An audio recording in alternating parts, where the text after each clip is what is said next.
आप सभी को प्रणाम। जय गुरुदेव। आज की इस अध्याय से पहले सभी मिलकर गायत्री मंत्र करेंगे। ओम भूर्भुवः स्वः तत्सवितुर्वरेण्यं भर्गो देवस्य धीमहि धियो यो नः प्रचोदयात्। आज का विषय है अधिकांश मनुष्यों की मानसिक बनावट। अधिकांश मनुष्यों की मानसिक बनावट ऐसी ही होती है कि वे अपने आप को हर बात में निर्दोष मानते हैं।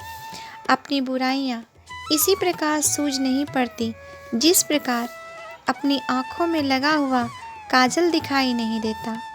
कोई दूसरा व्यक्ति यदि अपनी गलती सुझा दे तो मन इस बात के लिए तैयार नहीं होता कि उसे स्वीकार करे।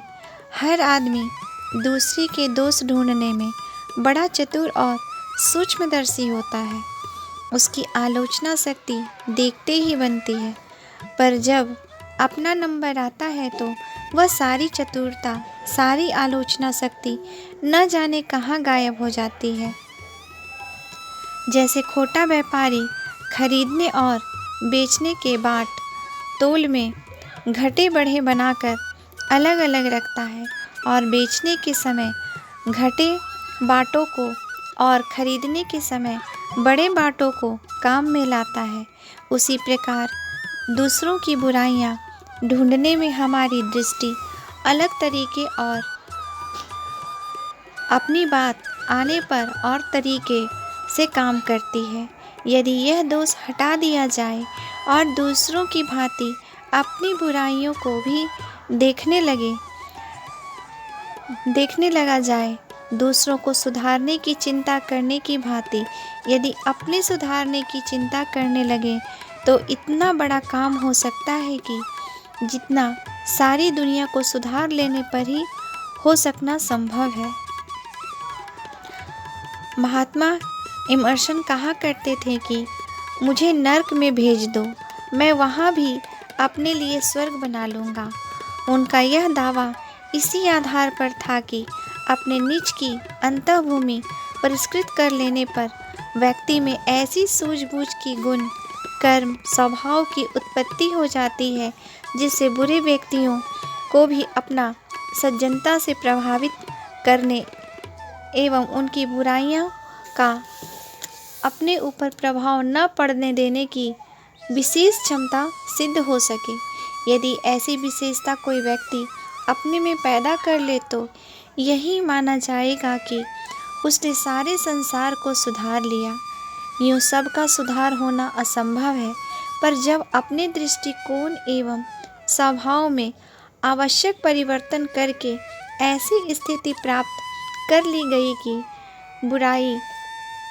बुरे आदमी भी अपना कुछ बिगाड़ न सके तो यहाँ यही मानना पड़ेगा कि अपने लिए तो संसार सुधर गया, भले ही वह तत्वतः ज्यों का त्यों बना रहे। जीवन लक्ष्य की पूर्ति के लिए भी सबको प्रथम अनिवार्य रूप से आत्मनिरीक्षण और आत्म सुधार ही करना पड़ता है।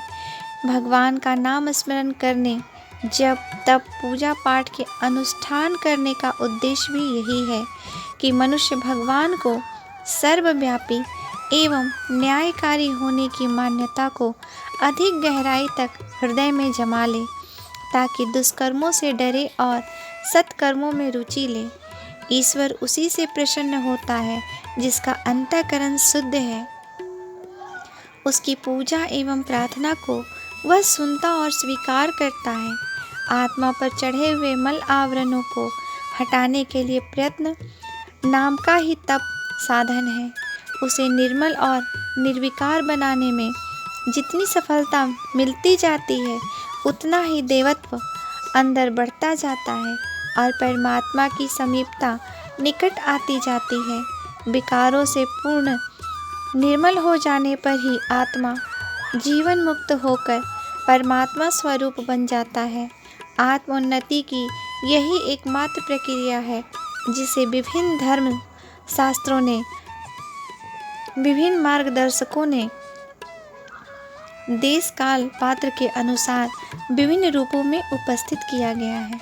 आज के लिए यहीं तक। आप सभी को प्रणाम। जय गुरुदेव।